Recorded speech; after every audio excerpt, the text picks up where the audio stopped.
I never imagined that my finance degree would be the thing that finally made my family see my worth. For years, I was the forgotten daughter, relegated to the children's table at Thanksgiving while my older sister got the spotlight. But everything changed the day my parents' business was about to collapse, and suddenly they discovered that the daughter they'd overlooked had become the only person who could save them.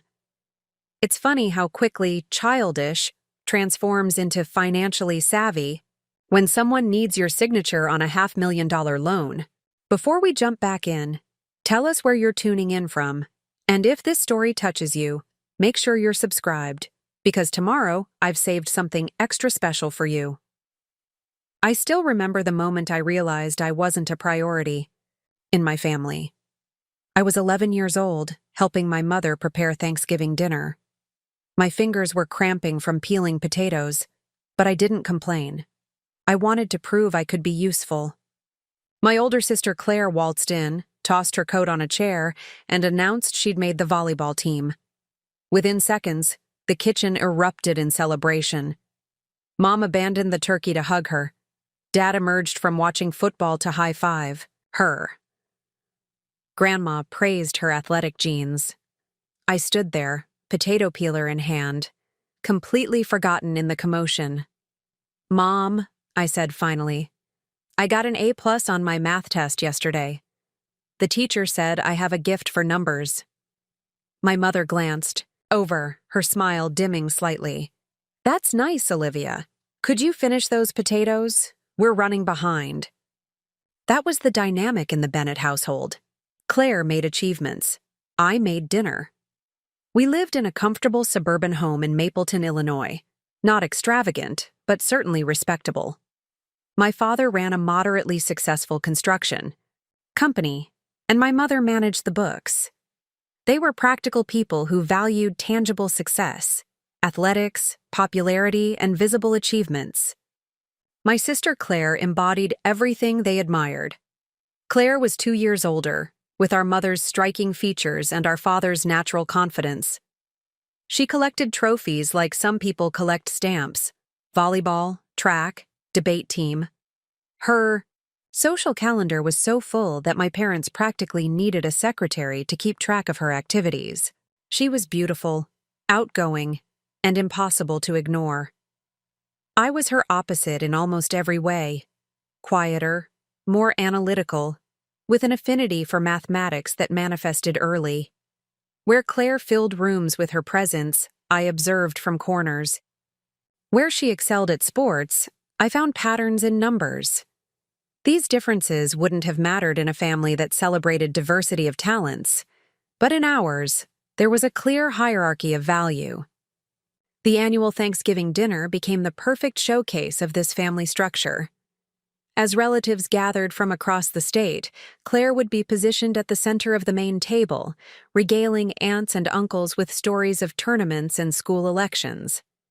I would be directed to the card table in the adjacent room, ostensibly to watch the cousins, though many were barely younger than me.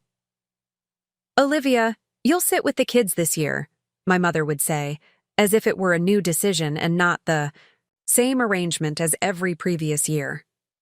"But I'm 14 now," I protested one year. Claire got to sit at the adult table when she was 12. My mother barely looked up from arranging the centerpiece. "Claire needs to discuss her college applications with Uncle Robert. He has connections at Northwestern." It wasn't that my parents were cruel. They simply had a blind spot shaped exactly like me. They didn't see the hours I spent helping my younger cousins with homework, the straight A's on my report cards, or the math competitions I won without anyone cheering me on. Their attention was a spotlight fixed on Claire, leaving me in perpetual shadow. My relationship with numbers began as a private refuge. Mathematics made sense in a way people didn't. Equations always balanced. Variables had solutions. The logic was elegant and predictable, unlike family dynamics where the rules seemed to change depending on who was involved. Mrs. Abernathy, my 8th grade math teacher, was the first to recognize my ability. After I finished a test in half, the allotted time, she handed me a college-level calculus textbook. "You have a remarkable mind for mathematics, Olivia," she said, her eyes bright behind wire-rimmed glasses. "This is advanced material, but I think you're ready for it." I devoured that textbook in 2 weeks, working through problems late into the night. When I brought it back, completed, Mrs. Abernathy studied me with newfound interest. "Have you considered a future in finance?" she asked. "Minds like yours, that can see patterns and possibilities in numbers. They're valuable in that world." Finance. The word resonated with something deep inside me. Not just abstract mathematics, but applied numbers that shaped real-world outcomes. Money was power, influence, respect. Everything I lacked at home. "I think I'd like that," I said quietly. Mrs. Abernathy became my first true mentor. She provided advanced materials, entered me in competitions, and spoke to me about opportunities I'd never considered. Under her guidance, I began to envision a future where my abilities would be recognized, where I could build something meaningful from the talent that had always been overlooked at home. When I won the State Mathematics Olympiad that spring, the school newspaper ran a small article. I cut it out and left it on the kitchen counter, hoping someone would notice.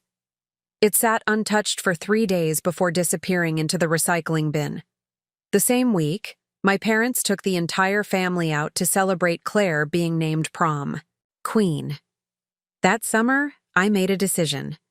If recognition wouldn't come from my family, I would find it elsewhere. I applied for a student internship at Mapleton Community Bank without telling anyone. At 15, I was technically too young, but my application, complete with recommendations from Mrs. Abernathy and 2 other teachers, convinced the manager to take a chance. "You'll be doing basic clerical work," Mr. Harmon explained on my first day. "Filing, data entry, that sort of thing. But you'll see how a bank operates from the inside." I nodded eagerly, already observing the flow of transactions, the structure of accounts, the patterns of deposits and withdrawals. Even in those mundane tasks, I found fascination. Each number told a story about businesses growing or struggling, families saving for dreams, individuals navigating financial challenges. I was witnessing the mathematical underpinnings of an entire community. "You catch on quickly," Mr. Harmon noted after 2 weeks, finding me studying the interest rate charts during my lunch break. "Most high schoolers wouldn't understand those." "The relationship between risk and return is just applied probability," I explained. "It's like a mathematical equation that reflects human psychology." He raised his eyebrows, then laughed. "Well, that's one way to look at it." By the end of summer, I'd been given responsibilities well beyond my initial job description. I reconciled accounts, organized client files, and even helped draft basic correspondence. On my last day, Mr. Harmon offered me a position for the following summer with increased responsibilities and better pay. "You have a future in finance, Olivia," he said, echoing Mrs. Abernathy's words. "Don't waste that talent." I returned home with my first paycheck and a letter of recommendation tucked carefully into my backpack. My father was in the driveway, washing his car and listening to a baseball game on the radio. "Dad," I said, already anticipating the pride, I'd feel sharing my accomplishment. "I finished my internship at the bank today. Mr. Harmon wants me to come back next summer with a promotion." My father glanced up briefly, water dripping from the sponge in his hand. "That's nice, Liv. Hey, did you hear Claire made captain of the volleyball team? Division champions last year, and now she's leading them?" The familiar disappointment settled in my stomach, but alongside it was something new, a quiet determination. My value wasn't diminished by their failure to recognize it. In the world beyond our front door, my abilities mattered. People like Mrs. Abernathy and Mr. Harmon saw potential worth investing in. That night, I taped my paycheck to the mirror in my bedroom, not to show anyone else, but as a reminder to myself. It was the first tangible evidence that my affinity for numbers could translate into independence, into a future I controlled. It wasn't much money, but it represented something priceless: validation from the outside world. As I entered high school, I channeled all my energy into building that future. I enrolled in every advanced mathematics and business course available. I continued working at the bank during summers and holidays. I researched colleges with strong finance programs, calculated scholarship opportunities, and mapped out potential career paths. While Claire's room filled with sports trophies and prom photos, mine accumulated finance textbooks, economic journals, and carefully organized savings records. The more I learned about finance, the more I understood its true power. Money wasn't just currency, it was possibility. It could open doors, create opportunities, provide security. While my family remained oblivious to my growing expertise, I was quietly laying the foundation for financial independence, the ultimate form of self-determination for someone who had always been an afterthought. By my junior year, my path was clear. I would major in finance, possibly pursue an MBA, and enter a field where analytical minds were valued. Whether my family ever recognized my talents became increasingly irrelevant. I was building a life defined by my own standards, not their limited perception. What I couldn't have known then was how dramatically those worlds would collide, how the very skills my family had dismissed would become central to their survival, and how a Thanksgiving table would become the stage for a long overdue reckoning. By senior year of high school, I had developed a reputation among teachers as the student who could be counted on. Not for the flashy leadership roles or student government positions that Claire had dominated. Those required a certain visibility I'd never cultivated, but for the essential behind-the-scenes work that kept organizations functioning. When the student council needed their budget balanced, they called me. When fundraisers required financial tracking, I was the one creating spreadsheets and reconciling accounts. I didn't receive public recognition, but I gained something more valuable: a quiet authority based on competence rather than charisma. "Olivia," my economics teacher Mr. Lawson said after I'd presented my analysis of market fluctuations, "have you applied to the Wharton School at Penn? Their finance program is unparalleled." I nodded, having already submitted my application along with 11 others. And Northwestern, NYU Stern, Michigan Ross, and several others. He leaned back, studying me with approval. "You've done your research. Any preference?" "Wherever offers the best scholarship package," I replied pragmatically. "I've calculated the potential return on investment for each program based on average graduate salaries versus tuition costs." Preparing and narrating this story took us a lot of time, so if you are enjoying it, subscribe to our channel. It means a lot to us. Now back to the story. Mr. Lawson laughed. "Most teenagers calculate how many Instagram followers they have.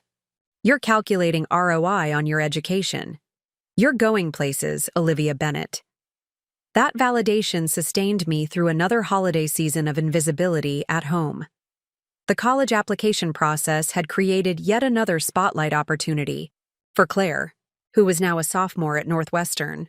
My parents transformed our living room into Application Central as my sister applied to law schools, with color-coded folders for each institution and daily strategy sessions about leveraging her volleyball captain status for admissions advantage. Meanwhile, I completed my applications independently, paying the fees from my bank internship savings. I researched financial aid options, identified scholarship opportunities, and prepared my own essays without asking for proofreading. When acceptance letters began arriving, I stored them in a file folder rather than announcing each one. The April evening when my Wharton acceptance arrived, with a substantial merit scholarship, I briefly considered sharing the news at dinner. My parents and Claire were discussing my sister's upcoming interview at Columbia Law when I returned from checking the mail. "Columbia's alumni network is unmatched," my father was saying, serving himself another portion of pot roast. "Robert says they practically guarantee summer associateships at top firms." I've been practicing my interview answers with the pre-law advisor, Claire added. She thinks I should emphasize my leadership experience rather than just academic achievement. I sat quietly, the Wharton letter burning a hole in my pocket. After a few minutes of uninterrupted conversation about Claire's prospects, I realized no one had even acknowledged my entrance. The familiar invisibility settled around me like an old sweater, uncomfortable but well-worn. That night, I made a decision that would fundamentally alter my path. I would accept the Wharton scholarship, but I wouldn't share the news until necessary. This achievement, this future, was mine alone. I didn't need their validation to recognize its value. 2 weeks later, when the final decision deadline approached, I placed my acceptance letter on the kitchen counter before leaving for school. I've accepted a scholarship to Wharton for their finance program, I announced at dinner that evening. I'll need the family financial information for student aid forms. For a moment, there was stunned silence, not at the achievement, but at the decisiveness. Wharton. When did you apply there? My mother asked, genuinely perplexed. Last November, along with 11 other schools. My father frowned. Those applications are expensive. You should have told us. I paid the fees myself, I replied evenly, from my internship savings. Well, my mother said, clearly struggling to process this independent action, I suppose congratulations are in order, though I wish you'd consulted us first. We could have helped with your essays. Claire looked up from her plate. Isn't Wharton really hard to get into? Like, crazy competitive? That small acknowledgement from my sister, the first recognition of an achievement that had required years of preparation, felt unexpectedly significant. For a flickering moment, I saw something like respect in her eyes. Yes, I said simply. It is. The conversation quickly returned to Claire's law school prospects, but something had shifted. I had declared independence not by rebellion, but by self-sufficiency. I had secured my future without requiring their guidance or approval. It was the first time I'd truly understood that invisibility, while painful, had forced me to develop resourcefulness that my spotlight-bathed sister had never needed. My preparations for college were characteristically meticulous. I calculated living expenses, created semester budgets, researched part-time employment options, and developed a 4-year plan to graduate with minimal debt, despite the high cost of living in Philadelphia. When my parents offered a modest contribution to my expenses, far less than they had provided Claire, though I never mentioned this discrepancy, I accepted graciously but factored it as an unreliable variable in my financial models. The summer before college found me working double shifts at the bank, now in a position with actual responsibility. Mr. Harmon had promoted me to a junior analyst role, allowing me to assist with loan processing and client financial reviews. You have an instinct for risk assessment, he observed one afternoon as I flagged a concerning pattern in a business loan application. That's something that can't be taught. I was reviewing small business loan applications when I first noticed something that made me pause. Bennett Construction, my father's company, had applied for a moderate line of credit. What caught my attention wasn't the application itself, but certain discrepancies in the financial statements. Accounts receivable seemed inflated compared to reported project completions. Cash flow projections appeared optimistic given the current economic climate in the construction industry. I quietly set the application aside, not mentioning to Mr. Harmon that I recognized the business. The revelation settled uneasily in my stomach. Had my father's company been struggling without my knowledge? The careful financial training I'd received at the bank had taught me to recognize warning signs, and several were present in those documents. That evening, I casually asked about the business over dinner. How's the construction company doing? Dad? I heard the new housing development on Westridge got approved. My father waved dismissively. Fine. Just some cash flow timing issues with a few clients, nothing to worry about. My mother nodded in automatic agreement, but I caught something in her expression. a tightness around the eyes that suggested more concern than they were admitting. I didn't press the issue. Their financial situation wasn't my responsibility, and I was weeks away from beginning my own independent life. Yet the analyst in me couldn't help running projections based on the glimpse I'd had of their books. If my assessments were accurate, Bennett Construction was headed for significant difficulties unless something changed. My departure for Philadelphia was characteristically understated. No elaborate family send-off, no tearful airport goodbyes. My mother helped pack the car and hugged me briefly. My father handed me a credit card, for emergencies only, and reminded me to study something practical. Claire was already back at Northwestern and sent a text. "Good luck, finance girl. Show them what Bennetts are made of." That last message stayed with me during the long drive to Pennsylvania. For all our differences, Claire and I shared something fundamental, a determination to succeed on our own terms. Perhaps she had more natural advantages from our parents' attention to her outgoing personality, but we both possessed an inner drive that transcended our upbringing. My first semester at Wharton was transformative. For the first time, I found myself in an environment where analytical thinking was the currency of respect. Professors valued my insights, classmates sought my input on projects, study groups formed around my methodical approach to complex problems. The qualities that had rendered me invisible at home made me valuable here. I secured a part-time position in the university's finance department, helping reconcile budgets for academic programs. The work wasn't glamorous, but it provided steady income and practical experience that complemented my classes. By Thanksgiving break, I had established myself as a top performer in my cohort, with professors already suggesting summer internship opportunities at prestigious firms. When November arrived, I debated whether to return home for the holiday. The prospect of resuming my role as the forgotten daughter held little appeal, especially when measured against the cost of travel and lost work hours. But something, curiosity perhaps, or lingering hope for connection, prompted me to book the flight. I arrived home the day before Thanksgiving to find the usual frenetic preparations underway. Claire had brought home her new boyfriend, a law student from a prominent Chicago family, and my parents were clearly determined to impress him.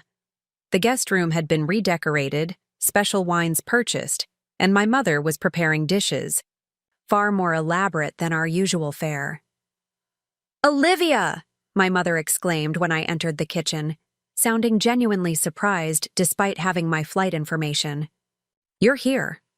Good timing. You can help with the place settings." No questions about school, no interest in my achievements, no acknowledgement of the distance I'd traveled. Just immediate assignment to a support role. The familiar dismissal stung, but less sharply than before.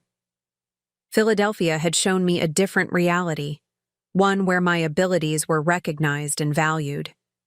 I could observe this dynamic now with a certain detachment, like an anthropologist studying a tribal ritual.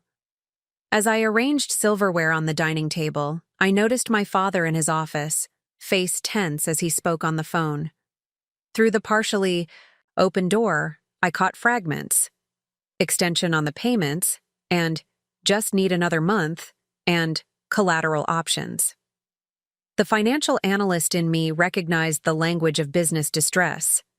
My earlier concerns about Bennett Construction's stability resurfaced with greater urgency. That night, as I helped prepare tomorrow's feast, I wondered what revelations this Thanksgiving might bring, and whether the family dynamics that had shaped my childhood were as fixed as they had always seemed. Thanksgiving morning dawned with the familiar rhythm of holiday preparations. My mother orchestrated kitchen activities with military precision while my father retreated to his den, ostensibly to watch the parade, but more likely to escape the mounting tension. Claire and her boyfriend, James, emerged late, accepting coffee with the entitlement of honored guests rather than family members who might help. I slipped into my usual role, the reliable support staff, chopping vegetables, stirring sauces, and responding to my mother's increasingly frantic requests. Years of invisibility had taught me to anticipate needs before they were voiced, to move efficiently through spaces without disrupting the main actors in our family drama. "The cranberry sauce needs more orange zest," my mother muttered, tasting it with a critical expression. I was already reaching for the grater before she finished speaking. "And the water glasses need polishing. There are water spots." I nodded, setting aside the cranberries to attend to the glassware. These transitions between tasks had become second nature, a choreography of service performed without acknowledgement or gratitude. Around noon, my Aunt Patricia and Uncle Robert arrived with my cousins. Patricia, my mother's sister, swept into the kitchen with dramatic flair, air-kissing everyone and complimenting the aromas. Robert, a financial advisor whose opinions my parents treated as gospel, immediately sought out my father. "Where's the man of the house? I have news about that investment opportunity." Within minutes, the house had transformed into distinct zones: the kitchen, where women prepared food; the den, where men discussed important matters; and the living room, where younger cousins played video games under Claire's occasional supervision. I moved between these spaces, belonging fully to none of them. As I arranged appetizers on serving trays, I overheard snippets of conversation from my father's den. The door was partially open, and Robert's voice carried with the confidence of someone accustomed to being heard. "Restructuring might be your only option, Thomas. The construction market is tightening, and with those outstanding loans—" My father's response was too quiet to catch, but Robert's tone grew more insistent. "You need liquidity, and fast. Have you considered leveraging the house? Or bringing in a silent partner?" I moved closer to the door, professional curiosity, overriding the lifetime habit of not inserting myself into adult conversations. "The bank's already declined an extension," my father was saying, voice uncharacteristically strained. "3 major clients are behind on payments, and the municipal contract fell through. If we can't secure bridge financing by January—" "You're looking at insolvency," Robert finished bluntly. "Have you told Patricia's sister?" A heavy silence followed. "Catherine knows it's tight, but not how tight, with Claire's law school tuition coming up." I retreated to the kitchen, processing this information with the analytical detachment I'd cultivated at Wharton. Bennett Construction wasn't just experiencing timing issues, it was on the brink of bankruptcy. The implications rippled through my understanding of our family dynamics: my father's recent irritability, my mother's increased anxiety about expenses, the subtle downsizing of certain luxuries that I'd noticed around the house. The financial analyst in me automatically began assessing options. Based on the fragments I'd heard, they needed bridge financing to cover operations until delayed client payments came through. Traditional banks had already declined further credit, suggesting the risk profile was deemed too high. They could potentially leverage personal assets, though that carried significant risk to their retirement security. A private investor or silent partner might provide capital, but would likely demand substantial equity or control. The daughter in me felt a complex mixture of concern and vindication. The family business was failing, threatening my parents' stability and Claire's educational plans. Yet there was a certain irony in their crisis emerging from the very financial realm they dismissed when I pursued it. As we gathered around the Thanksgiving table that afternoon, the facade of normalcy was maintained with practiced skill. My mother presided over the turkey carving with her usual authority. Claire entertained the extended family with stories from Northwestern, with James nodding supportively at appropriate intervals. My father maintained his position at the head of the table, though I noticed his second glass of wine consumed more quickly than usual. I sat where I was directed, at the small card table annexed to the main dining table, technically with the adults this year, but positioned as far from the center of conversation as possible. My cousin Haley, now 16, sat beside me. "Aren't you at some fancy business school?" she asked, serving herself mashed potatoes. "Wharton," I confirmed, studying finance. "That's cool. she said with surprising sincerity. I'm thinking about business too. Everyone expects me to do something creative because I like art, but I'm actually really good at math. I turned to face her fully, recognizing something familiar in her expression, the quiet determination of someone whose talents were being overlooked. The business world needs creative thinkers, I told her. Some of the most successful financial innovations come from people who can see patterns and possibilities that others miss. For the next 15 minutes, I found myself engaged in the most genuine conversation I'd had since arriving home. Haley asked thoughtful questions about my courses, my career plans, and the realities of being a woman in finance. I answered honestly, sharing insights I'd gained and challenges I'd observed. It struck me that in my absence from family gatherings, another quiet, analytical Bennett girl had been developing her own path. Our conversation was interrupted by my mother calling for attention, her voice carrying that particular pitch reserved for family announcements. Before we enjoy this wonderful meal, I want to take a moment to share some exciting news, she began, her smile tight at the edges despite her enthusiastic tone. As many of you know, Claire has been accepted to several prestigious law schools for next fall. Claire beamed, accepting the collective murmurs of approval with practiced grace. Today, we're thrilled to announce that she's decided to accept Columbia Law School's offer, my mother continued, one of the top 3 in the nation, with phenomenal opportunities. Applause erupted around the table. My father raised his wine glass in a toast, though I noticed his smile didn't quite reach his eyes. Uncle Robert clapped him on the shoulder with congratulatory vigor. To Claire, the future attorney who's making the Bennett name proud, my father proclaimed. As glasses clinked and congratulations flowed, I maintained a polite smile while mentally calculating the financial implications. Columbia Law School's annual tuition exceeded $70,000, not including living expenses in Manhattan. For a family business on the brink of insolvency, this represented a staggering commitment, one that bordered on financial recklessness. The conversation flowed around me, with Columbia dominating the discussion through the main course. Claire detailed her planned specialization in corporate law, James mentioned his family connections at New York firms, and my parents fielded questions about Manhattan apartments as if financial constraints were entirely theoretical. During a brief lull while my mother served dessert, Aunt Patricia turned toward me with the sudden remembrance that there was another Bennett daughter at the table. And what about you, Olivia? Where are you studying again? Wharton, I replied evenly. The University of Pennsylvania's business school. It's going well. That's nice, dear, she said, already turning back to Claire. Now, about that apartment in the village you mentioned.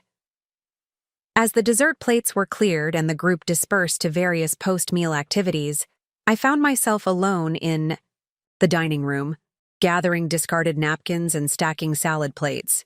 The familiar role of invisible support staff settled around me once more. My father entered unexpectedly, carrying a stack of dinner plates. The unusual sight of him helping with cleanup caught me off guard. You don't need to do that, Dad. I've got it. He set the plates down, hesitating as if wanting to say something. For a moment, vulnerability replaced his usual certainty. Columbia's expensive, I said, filling the uncomfortable silence. He glanced toward the living room, where Claire's laugh rang out among the family gathering. She's earned it, he said defensively. I'm not saying she hasn't. I kept my voice neutral, professional. I'm just noting that the timing might be challenging given the company's current financial position. His head snapped toward me, eyes narrowing. What do you know about the company's position? I maintained steady eye contact, no longer the overlooked daughter, but the finance professional I was becoming. Enough to recognize the signs of cash flow crisis, delayed vendor payments, credit line maxed out, declining new contracts, bridge, financing rejected by traditional lenders. The color drained from his face. Have you been going through my office? I work at a bank, Dad. I recognize financial distress patterns, I stacked another set of plates. And the walls in this house are thin. He sank into a dining chair, the facade of paternal authority crumbling. For the first time I could remember, my father looked at me, really looked at me, with something beyond cursory acknowledgement. "How bad do you think it is?" he asked, quietly. "Based on what I've overheard? Without immediate intervention, you're looking at potential bankruptcy within 6 months, especially with the additional commitment to Claire's tuition." He winced at the bluntness of my assessment. "Your uncle thinks I should liquidate my retirement accounts." "That would be short-sighted," I replied immediately. "It addresses the symptom, not the cause, and creates long-term vulnerability for a short-term fix." Something shifted in his expression. Surprise, perhaps, at the authority in my voice. Or recognition that the daughter he'd relegated to the background possessed knowledge he now desperately needed. "What would you suggest?" he asked, the question tentative but genuine. Before I could answer, my mother called from the kitchen about coffee service, and the moment dissolved. My father stood, resuming his role as head of household, though the uncertainty lingered in his posture. "We should talk later," he said, not quite meeting my eyes. I nodded, returning to my task of clearing the table. The interaction lasted barely 2 minutes, but it represented the first genuine professional exchange I'd ever had with my father. The first time he'd seen me not as his overlooked younger daughter, but as someone with valuable perspective. As I finished organizing the dining room, I reflected that financials weren't the only thing approaching a critical juncture in the Bennett household. The carefully maintained family dynamic, with its fixed roles and selective visibility, was showing structural weaknesses just as significant as those in my father's balance sheet. The evening after Thanksgiving unfolded with an awkward normalcy. Extended family departed with hugs and promises to meet again at Christmas. Claire and James retreated to the basement media room for a movie. My mother busied herself with organizing leftovers into labeled containers, a task she approached with the same methodical precision she applied to maintaining our family's carefully constructed image. I was loading the dishwasher when my father appeared in the kitchen doorway. He cleared his throat, an uncharacteristic hesitancy in his posture. "Olivia, could I see you in my office when you're finished here?"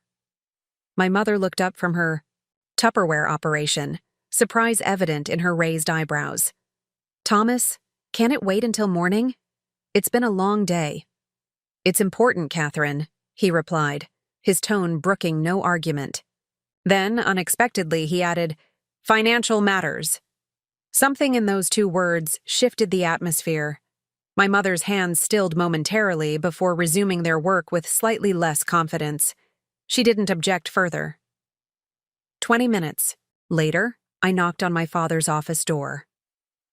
This space had always been largely off-limits during my childhood, the sanctum of adult concerns where important matters were discussed without children present. Even when I reached my teens, entering required explicit invitation which rarely came. "Come in." The office was smaller than I remembered, dominated by a cherrywood desk cluttered with more papers than seemed characteristic for my normally organized father. A half-empty tumbler of bourbon sat beside a calculator and a legal pad covered in figures and notations. The bookshelf behind him displayed the expected business volumes and family photographs, predominantly featuring Claire's athletic achievements and academic honors. "Sit down," he said, gesturing to the leather chair across from his desk. As I settled into it, he studied me with an expression I couldn't quite interpret, something between assessment and uncertainty, as if seeing an applicant for a position rather than his daughter. "What I'm about to discuss stays in this room," he began, his voice lower than usual. "Your mother knows the broad strokes, but not the details. Claire knows nothing, and it needs to stay that way." I nodded, maintaining a neutral professional demeanor. This was familiar territory from my bank internship. Confidential financial discussions required emotional discipline. "Bennett Construction is in trouble," he continued, apparently satisfied with my discretion. Serious trouble. 3 major clients are behind on payments totaling just over $350,000. The West Ridge Municipal Project was supposed to be our stabilizing contract, but it fell through last month due to budget cuts. Meanwhile, we have overhead, payroll, equipment leases, and material invoices that can't wait. He slid a spreadsheet across the desk, a cash flow projection that confirmed my worst assumptions. Without immediate intervention, the company would be unable to meet its obligations by February. "We've been in business for 26 years, my father said, a note of desperation creeping into his voice. Built it from nothing. 37 employees depend on us for their livelihoods, families that have been with us for decades." I reviewed the numbers methodically, identifying the critical pressure points and potential leverage opportunities. The company's fundamentals weren't actually terrible. They had a solid reputation, valuable equipment assets, and a history of profitability. This was a liquidity crisis, not a fundamental business failure. "Have you approached alternative lenders?" I asked, professional instincts taking over. "Private equity, angel investors, specialized construction industry financiers?" My father nodded grimly. 3 turned us down outright. 2 offered terms that would essentially mean surrendering control of the company for pennies on the dollar, vultures circling for the kill. "What about personal assets, the house, investments?" "Already leveraged to the maximum responsible level," he admitted. "And with Columbia law tuition coming?" I set down the spreadsheet, finally understanding why I'd been invited into this previously exclusive domain. "You need money."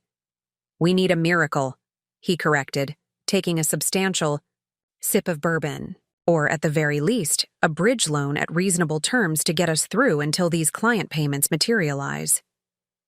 "And you're telling me because—" He hesitated, unaccustomed to directness from me. "Because you work at that community bank.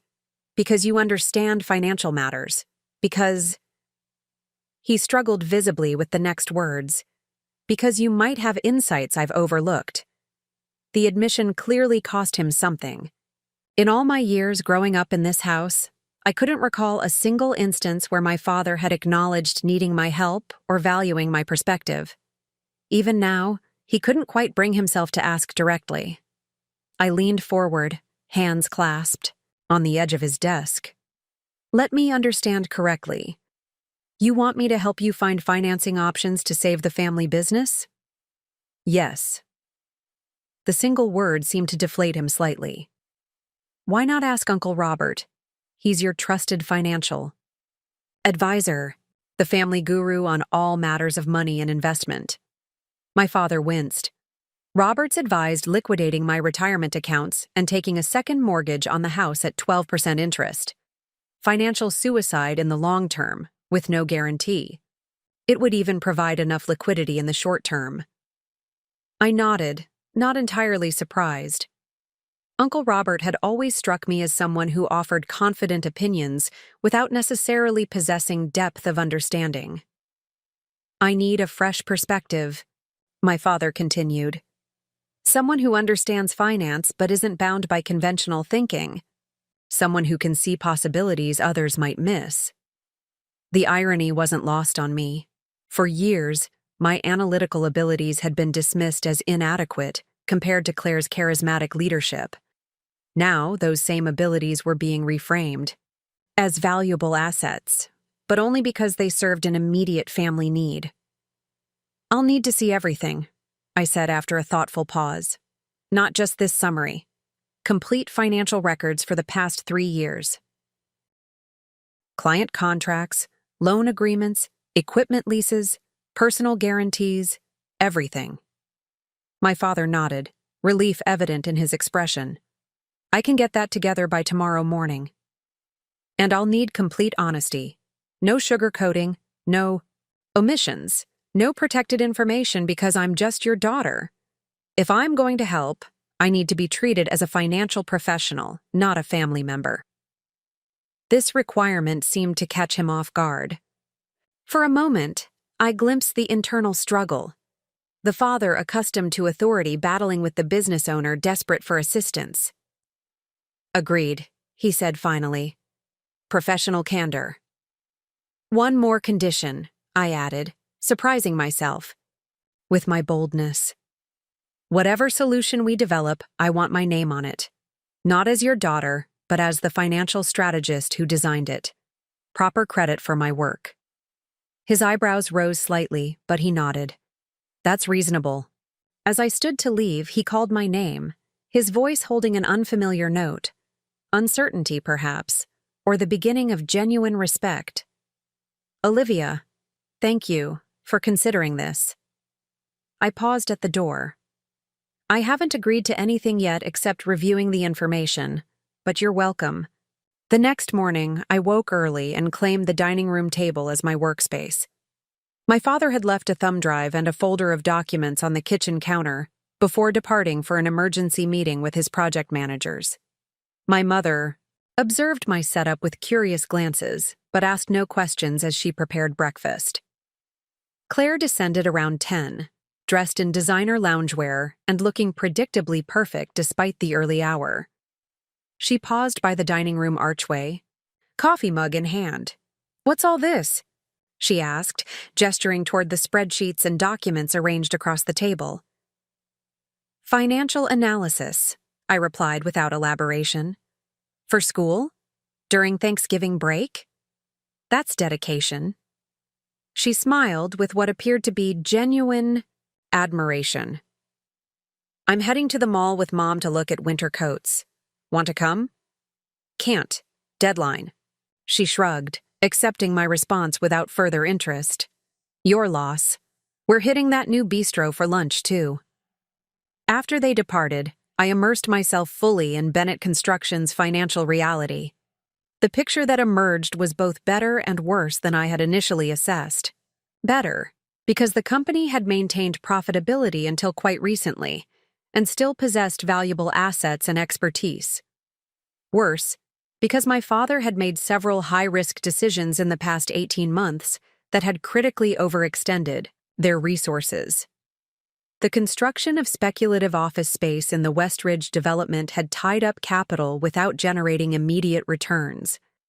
The purchase of specialized equipment for the now canceled municipal project represented debt, without corresponding revenue, and most concerning, my father had personally guaranteed several business loans, putting family assets directly at risk if the company failed. By mid-afternoon, I had developed a comprehensive understanding of their position and begun formulating potential approaches. When my father returned around 4, I was ready with preliminary questions. "Why did you invest in the speculative office building when your cash reserves were already below industry standards?" I asked without preamble as he entered the dining room. He sighed, dropping his briefcase on an empty chair. "The opportunity seemed too good to pass up. The Westridge commercial zone is projected to increase in value by 40% over the next 5 years. That's an illiquid asset," I pointed out. "You tied up over $1 million in cash and credit for future returns while operating on razor-thin margins." "It was a calculated risk," he defended, though with less conviction than usual.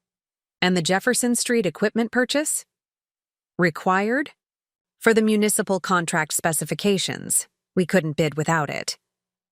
I tapped my pen against the equipment lease. "A contract you didn't yet have secured when you signed this lease." He rubbed his forehead, fatigue evident in the gesture. "We had strong indications from the Planning Commission. It was practically guaranteed." "In business, practically. Guaranteed is meaningless," I stated, echoing a principle from my first Wharton lecture. "Only signed contracts have value." For a moment, my father looked as if he might bristle at being lectured by his 20-year-old daughter, but the financial reality spread across the dining table seemed to deflate his usual authority. "What options do you see?" he asked instead, taking a seat across from me. I organized my notes before responding. 3 viable approaches, each with distinct advantages and risks. But before I outline them, I need to know something critical. What's that? I met his gaze directly. Does saving Bennett Construction matter more to you than maintaining appearances? The question clearly caught him off guard. What do you mean?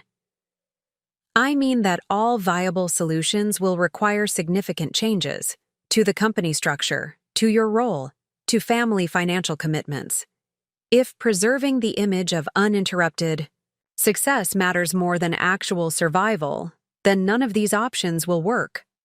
My father stared at me, something shifting in his expression, perhaps recognition that the daughter he'd consistently overlooked now saw through the carefully maintained facades of our family life with uncomfortable clarity. The business matters more, he said finally. The people who depend on it matter more. I nodded, satisfied with his sincerity. Then here's where we start. First, I began, arranging 3 documents in front of my father. We need to recognize that this is simultaneously a business problem and a family problem. The two are inseparable at this point. My father nodded, his usual confidence replaced by attentive silence, a state I'd rarely witnessed in him throughout my childhood. The 3 viable approaches each address both dimensions. Option 1 is what I call the conventional restructuring. We approach a specialized construction industry lender, not a traditional bank, with a comprehensive debt consolidation plan. This would require liquidating the speculative office property, likely at a loss, downsizing equipment assets, and potentially reducing staff. I slid forward a detailed projection. This approach has a 60% probability of success, but would result in a significantly smaller Bennett Construction going forward. You'd survive, but with reduced capacity and damaged market position. My father frowned at the numbers. That's essentially starting over after 26 years. Correct. Option 2 is a strategic partnership with Meridian developers. Presented a folder containing research on a regional competitor. They've been looking to expand into your specialty areas but lack the expertise and community relationships you've established. A structured partnership, not an acquisition, would provide immediate capital infusion and expanded project opportunities. Partnering with Richard Meridian? My father's expression darkened. He's been trying to undercut us for 15 years. Which indicates he sees value in what you've built, I countered. Professional rivalries aside, the numbers suggest a complementary business alignment. You bring project expertise and community reputation. They bring liquidity and expanded market access.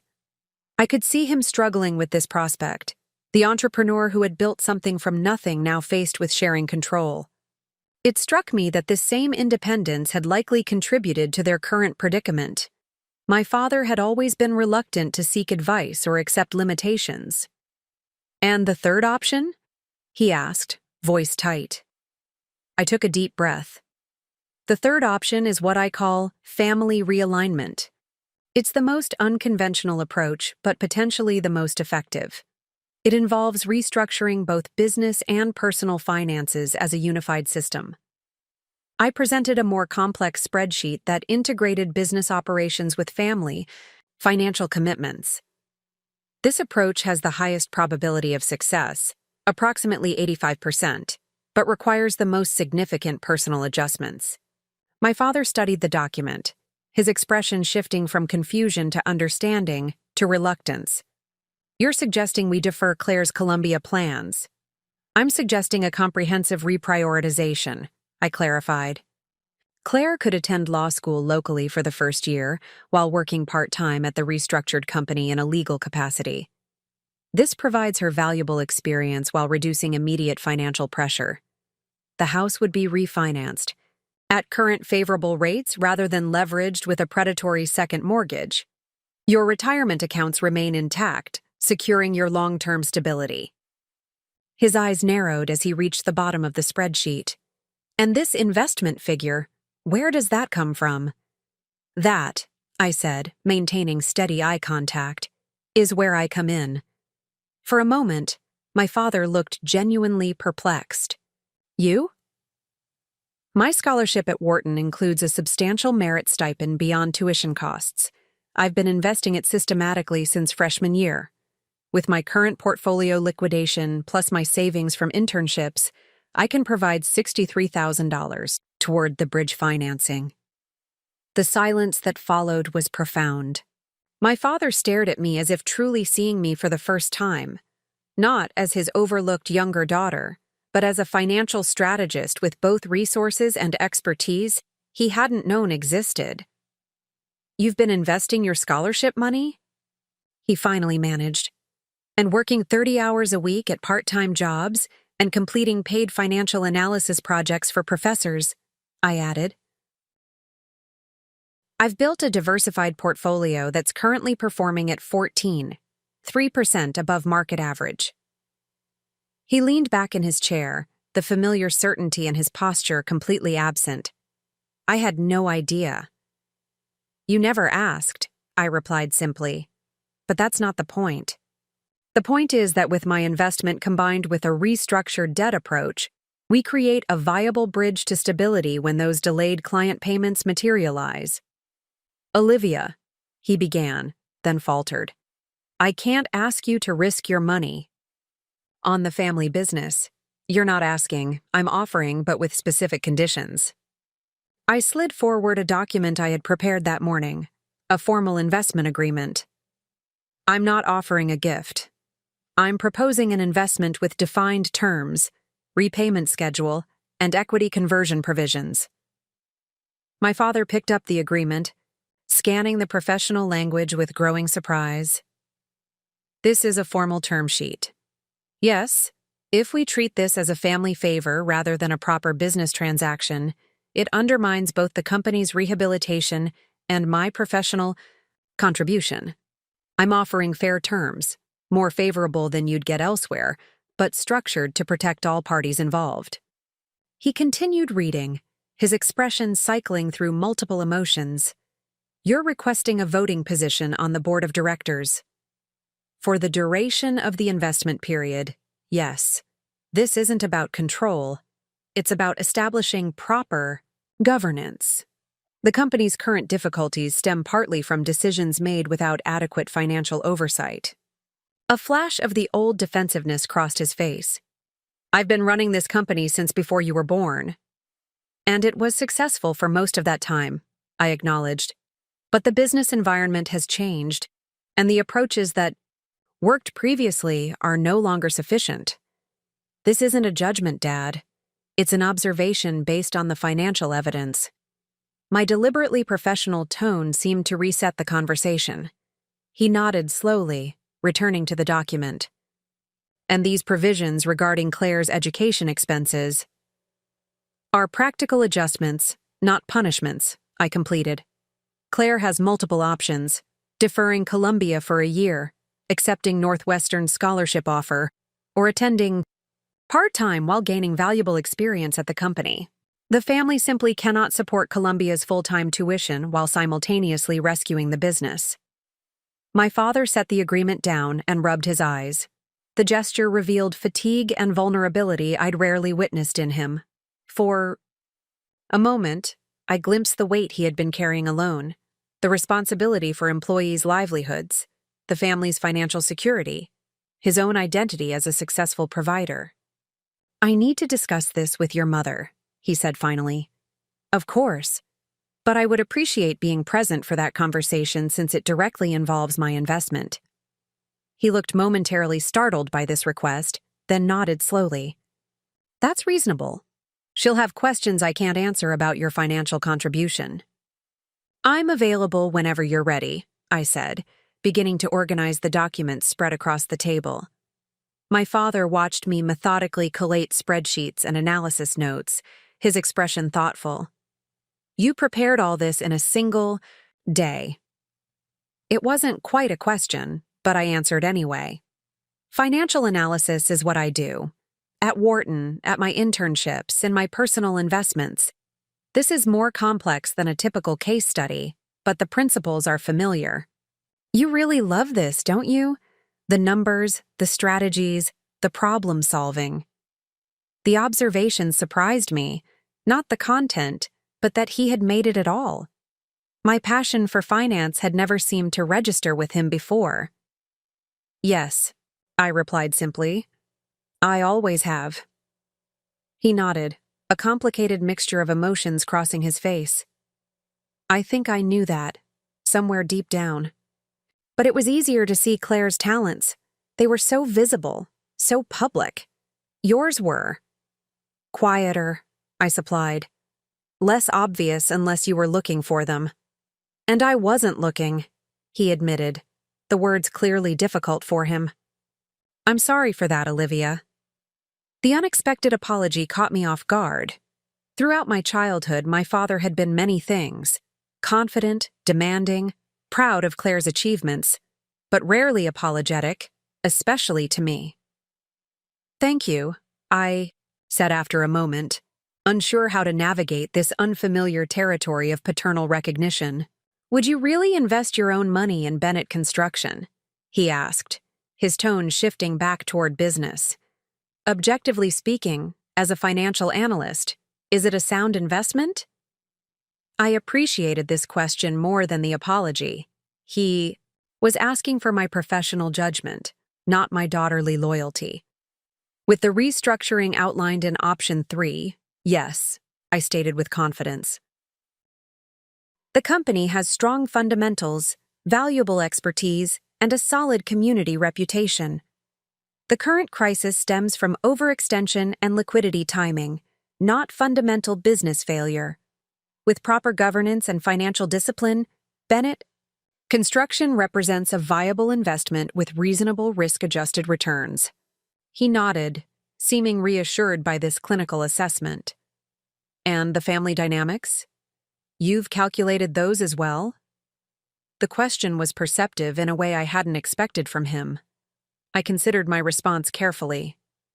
Family dynamics are less quantifiable, but equally important to the outcome. Your willingness to consider unconventional solutions suggests adaptability. Mom's practical nature should help once she understands the financial realities. "Claire." I paused, considering my sister's potential reactions. "Claire will resist initially, but she's intelligent and ultimately pragmatic. The key is presenting this as a strategic family decision rather than a sacrifice demanded of her alone." My father studied me with newfound curiosity. "You've always watched us carefully, haven't you? Observed the patterns, calculated the reactions." "When you're often overlooked, you learn to pay attention," I replied neutrally. Something like regret flickered across his face. "We're having this conversation now because I need your help." I'm aware of the irony. "Life often works that way," I said with a slight smile. "The skills people dismiss become the ones they eventually need." We agreed to meet with my mother that evening after dinner. As my father gathered the documents to review in his office, he paused in the doorway. "Regardless of which option we pursue, I want you to know something," he said, his typical authoritative tone softened with genuine respect. "What you've done here, this analysis, these strategies, it's impressive work by any standard, not just as my daughter, but as a financial professional." The validation I had sought for so long arrived in this quiet moment, not during a family celebration or public acknowledgement, but in a private exchange based on demonstrated competence rather than familial obligation. "Thank you," I said simply. "That means a lot." As he left, I remained at the dining table, reorganizing my notes and reflecting on the unexpected evolution of this Thanksgiving visit. I had arrived as the overlooked daughter, automatically assigned to the periphery of family attention. Yet, within 48 hours, I had stepped into a new role, not just financial advisor, but potential investor and architect of the family's future security. The transformation wasn't about validation, though that was gratifying. It was about alignment. My skills finally meeting a need that could not be fulfilled by anyone else in the family. For perhaps the first time, the quiet, analytical traits that had rendered me invisible now made me essential. My mother returned from the mall laden with shopping bags. Claire trailing behind her with a new designer coat, and the satisfied expression of someone whose desires had been seamlessly fulfilled. They bustled into the kitchen, chattering about their purchases and lunch at the bistro, the easy rhythm of their relationship evident in their synchronized movements and shared references. I remained at the dining table, reviewing my final calculations and preparing supplementary materials for our upcoming discussion. My mother glanced in my direction as she unpacked groceries. "Still at it?" she asked, her tone suggesting mild disapproval of work being done during a holiday. "You should take breaks, Olivia. All those numbers can't be good for your eyes." Before I could respond, my father emerged from his office. "Catherine, we need to talk after dinner. As a family." Something in his tone made my mother pause, a box of pasta suspended midair. "Is everything all right?" "We'll discuss it later," he replied, with a significant glance toward Claire, who was texting furiously on her phone while leaning against the counter. My mother's expression shifted subtly, the slight tightening around her eyes that I had observed whenever uncomfortable subjects approached our carefully maintained family narrative. She nodded once, then resumed unpacking groceries with renewed focus. "Claire, could you set the table for dinner?" she asked, her voice deliberately light. "We're having that pasta you like." "Can't," Claire replied without looking up from her phone. "James is picking me up in 20. We're meeting friends at Terrazzo." My mother's disappointment was visible only in the momentary stillness of her hands before she continued arranging ingredients on the counter. "I was hoping for a family dinner on our last night together." "We had family dinner yesterday, with the entire extended version," Claire pointed out, finally looking up with an apologetic smile that softened her refusal. "Besides, James heads back to Chicago tomorrow. This is our last chance to see Megan and Tyler before we all leave." My father, who might normally have insisted on family obligations, remained silent. I realized he was likely relieved by Claire's absence. It would allow the initial financial discussion to proceed without her immediate reaction complicating matters. "Will you be back for the family meeting?" my mother asked, clearly trying to balance multiple concerns. Claire frowned. "Meeting? About what?" "Just some family business matters," my father interjected smoothly. "Nothing urgent. Enjoy your evening." The ease with which he deflected Claire's curiosity spoke volumes about our family dynamics. Important matters were frequently delayed, or reframed to accommodate Claire's plans and preferences. Even now, facing financial crisis, the pattern held. After Claire departed in a whirlwind of perfume and promises to return by midnight, dinner proceeded as a quiet affair for the three of us. My mother attempted normal conversation, questions about my courses at Wharton, observations about Thanksgiving leftovers, commentary on Aunt Patricia's new hairstyle. But tension simmered beneath the surface pleasantries. When the dishes were cleared, my father suggested we move to the living room. "Olivia, could you bring your materials?" My mother's eyes widened slightly at this request, clearly surprised by my involvement in whatever serious discussion was forthcoming. She said nothing, however, as we settled into the living room. My father in his usual armchair, my mother on the sofa, and me between them with my folder of financial documents. "Catherine," my father began, his voice carefully measured, "we need to discuss Bennett Construction." My mother's hands tightened slightly in her lap. "Is this about the cash flow situation? I know we're running a bit tight until those Westridge payments come through." The characterization was so understated that I nearly interjected with the actual figures, but my father's slight headshake stopped me. He would lead this part of the conversation. "It's more serious than that," he continued. "The company is facing a significant liquidity crisis. Without immediate intervention, we won't be able to meet payroll or vendor obligations by February." The color drained from my mother's face. "Thomas, what are you saying? Are we going to lose the business?"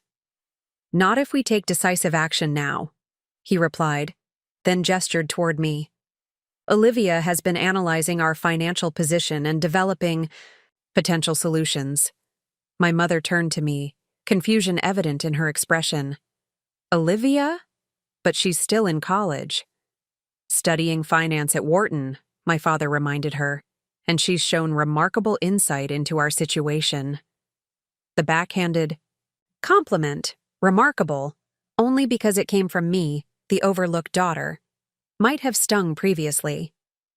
Now I recognized it as my father's genuine, if awkward, attempt to establish my credibility in this conversation. May I asked, indicating the documents in my folder.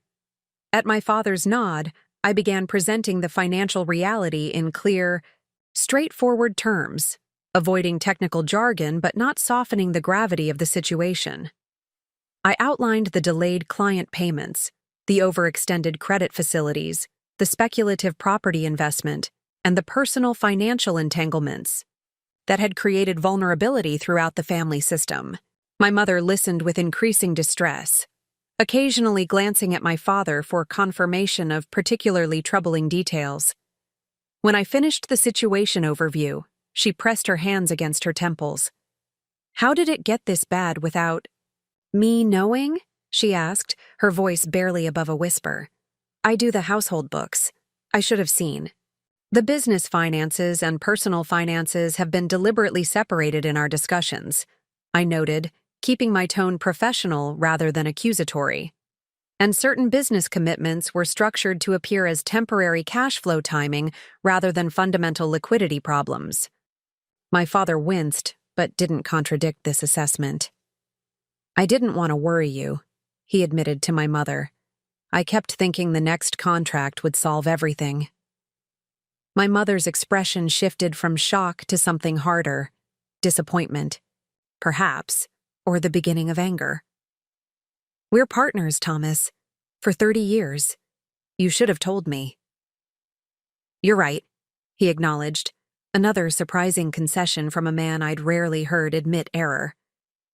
But we need to focus now on solutions, not blame. Olivia has outlined 3 viable approaches. I presented each option methodically, beginning with the conventional restructuring, progressing to the strategic partnership possibility, and finally, outlining the comprehensive family realignment strategy that included my own investment. My mother's expression cycled through multiple emotions as I detailed the third option. When I reached the provisions regarding Claire's education, she interrupted for the first time. Claire has her heart set on Columbia. She's been working toward this for years. And Columbia remains a possibility, I clarified, but with modifications to the timing and financing approach. She could defer for a year while working at the restructured company, gaining valuable legal experience.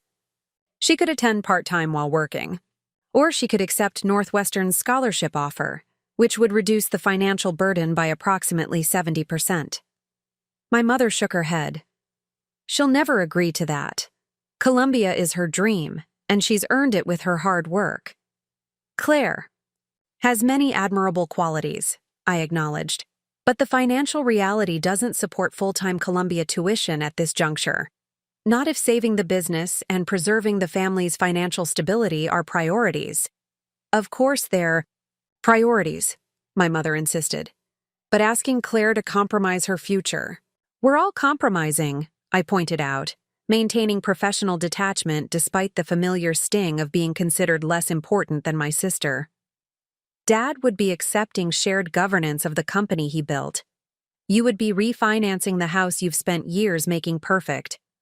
I would be investing the majority of my personal savings. Shared sacrifice for shared benefit.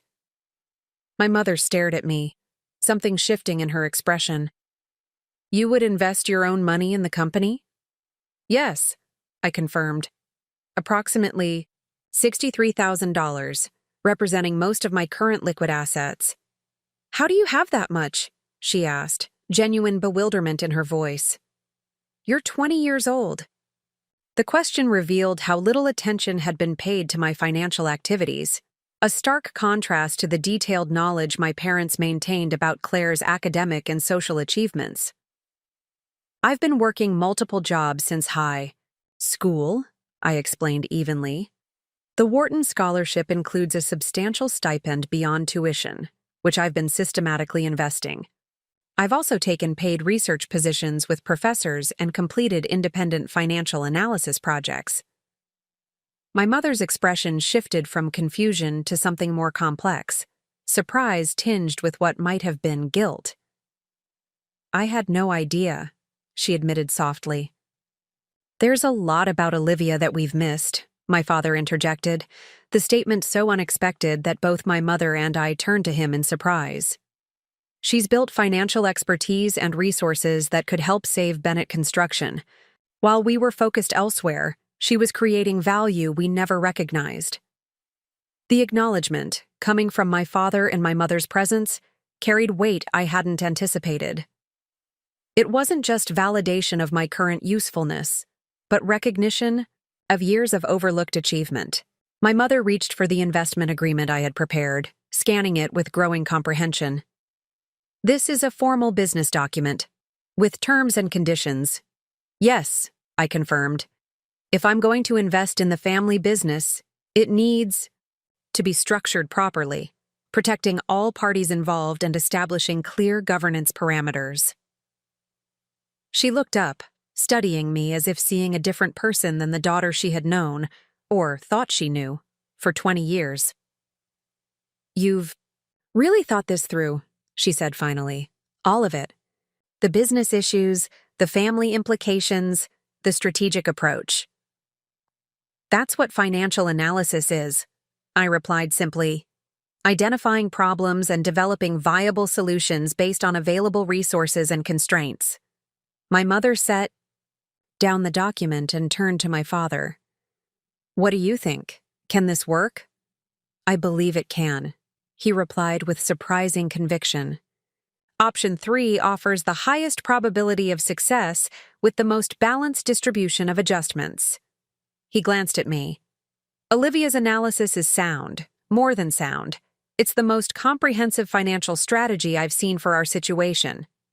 The professional respect in his tone felt more significant than any praise he had offered for childhood achievements. This wasn't perfunctory acknowledgement of good grades or helpful behavior. This was recognition of expertise that could save what he had spent his life building. And Claire? My mother asked, returning to her primary concern. How do we present this to her? As a strategic family decision, I suggested, not a punishment or limitation. Claire is intelligent and capable. She deserves to understand the complete financial reality and participate in the solution as an adult family member, not as a child being denied a toy. My mother nodded slowly, recognition dawning in her expression. You understand her better than I realized. I've spent a lifetime observing this family's dynamics, I said simply. It provides useful data for predicting responses and developing effective approaches. Something in this statement seemed to affect my mother deeply. Her eyes filled unexpectedly with tears. That shouldn't have been your role, Olivia. Analyzing us from the outside like we were some kind of research project. The emotional shift caught me off guard. I had presented the situation in professional terms, not seeking sympathy or acknowledgement of past marginalization. Yet, my mother's response suggested a deeper recognition than I had anticipated. It's made me good at what I do, I offered, unsure how to navigate this new emotional territory. Observing patterns, identifying underlying factors, developing strategic solutions, these are valuable skills in finance. But at what cost? She asked softly. How much did we miss while you were quietly watching from the sidelines?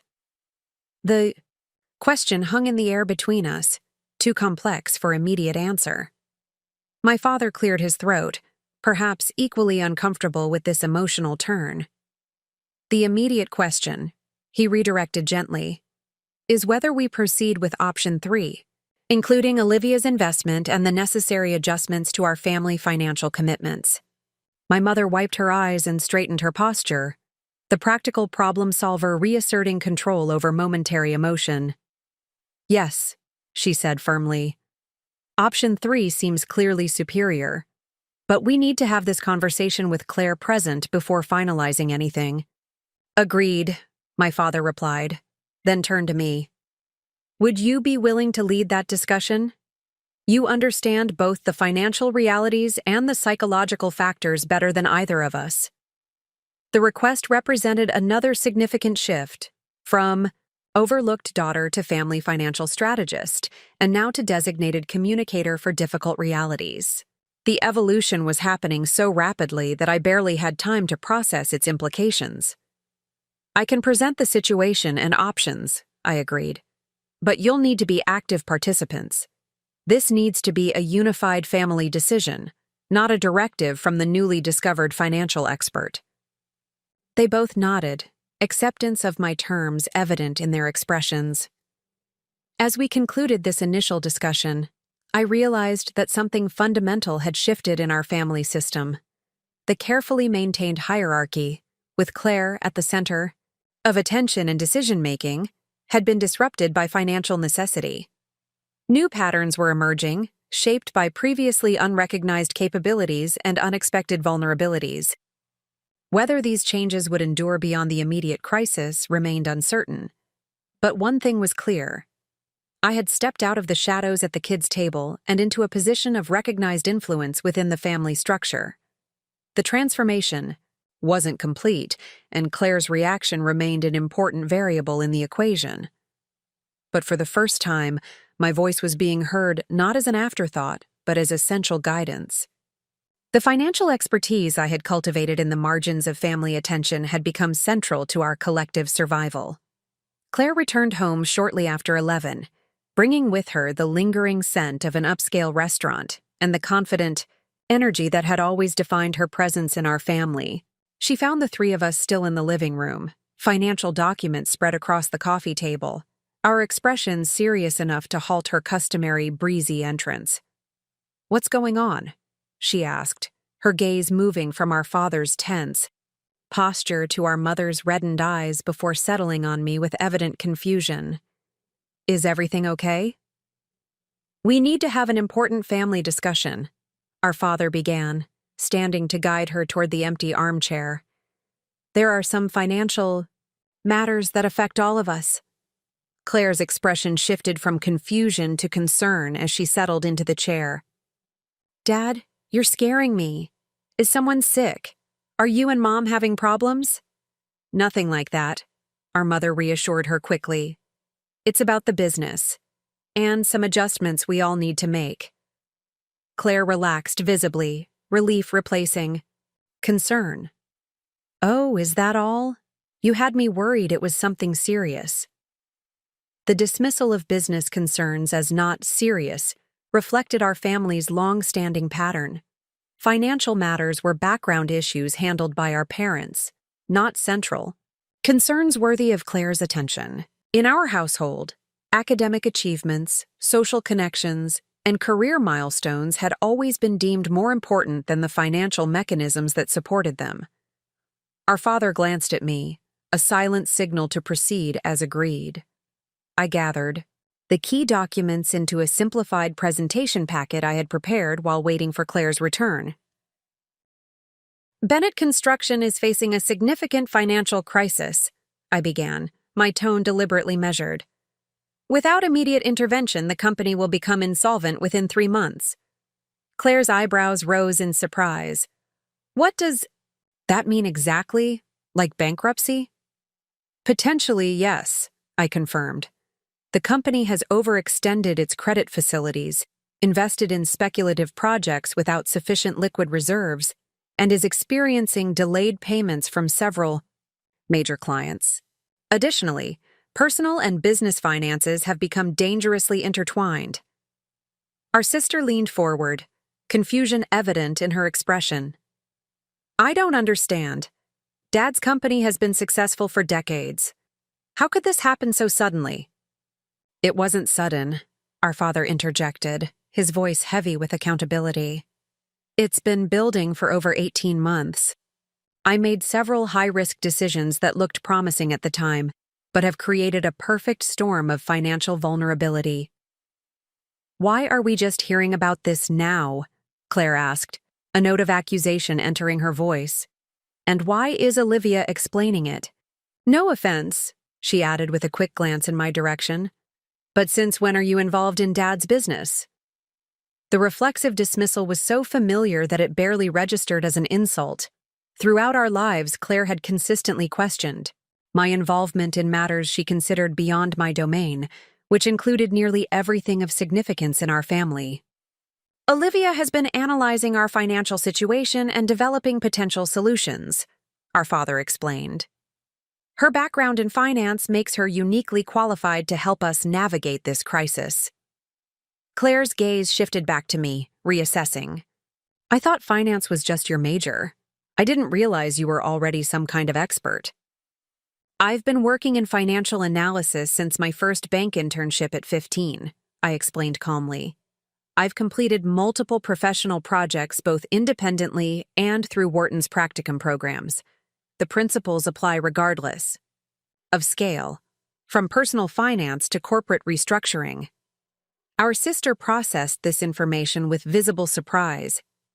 The gap between her perception of me and the reality of my capabilities was finally becoming apparent to her.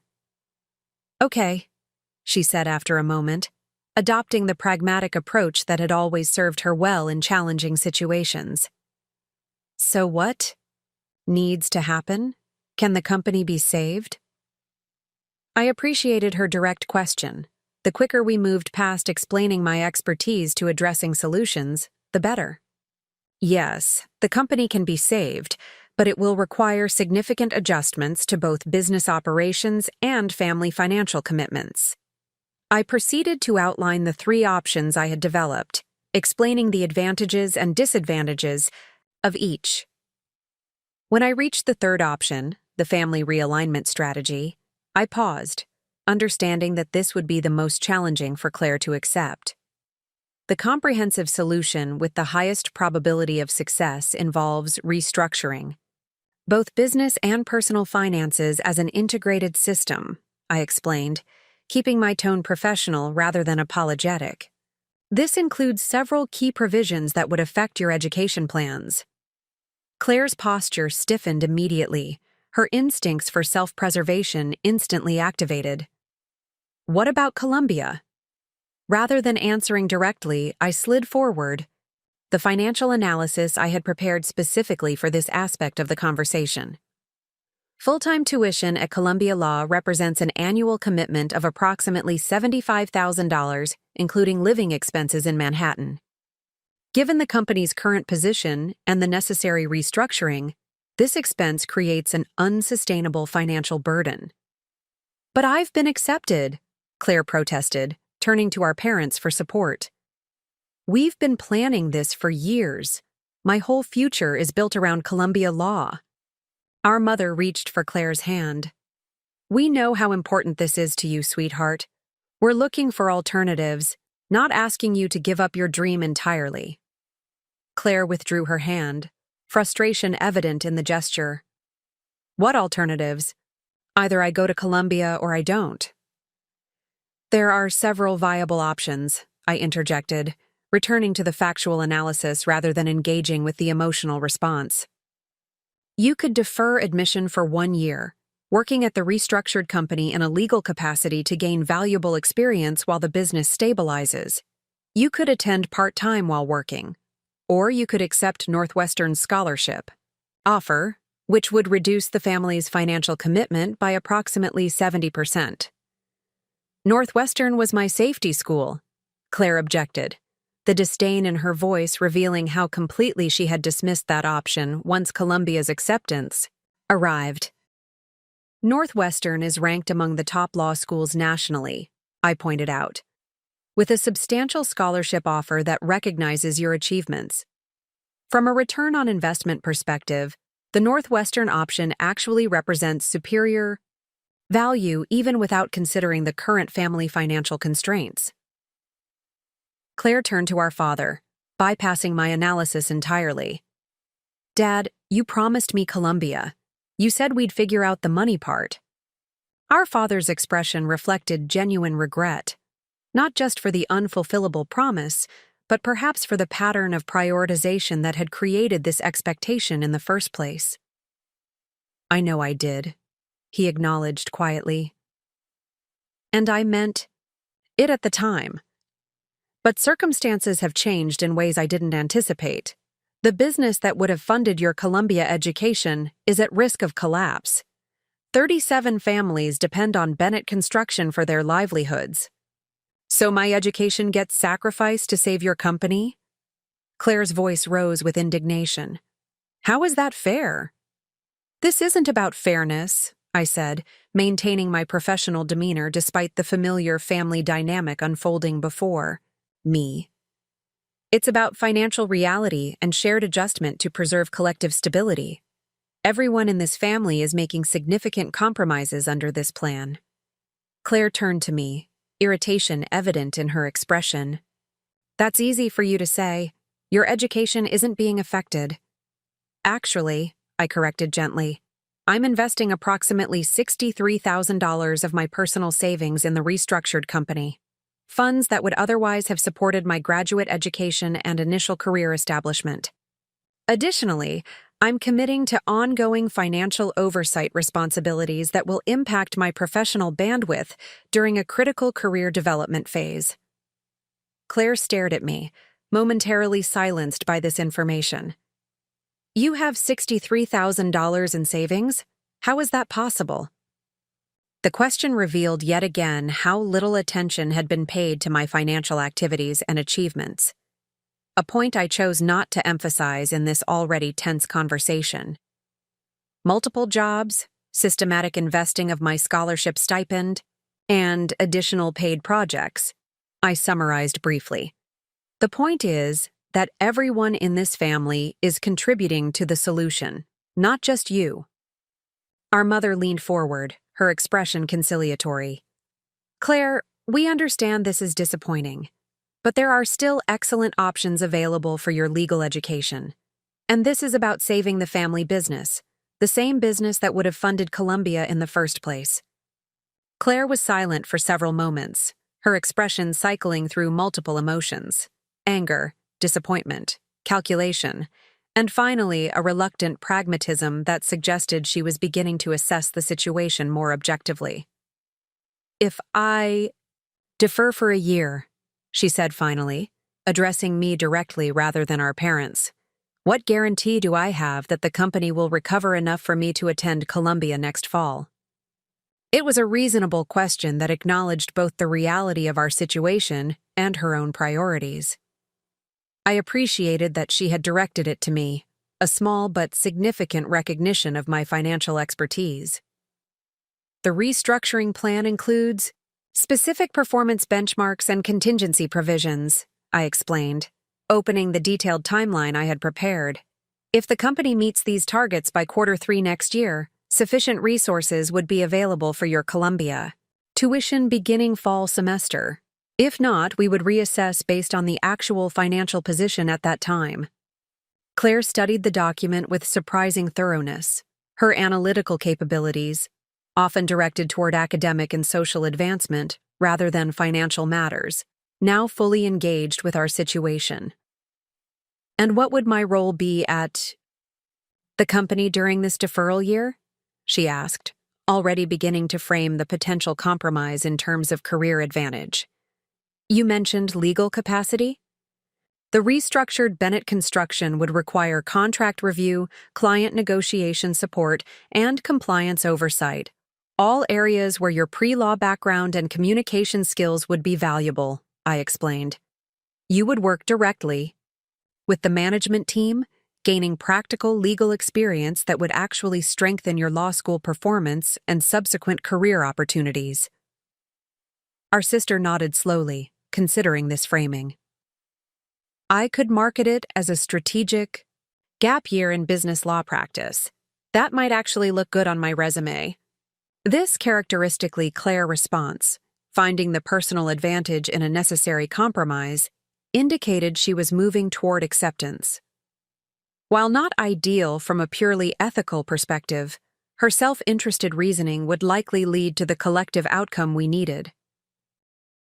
Additionally, I added, recognizing the opportunity to solidify her cooperation.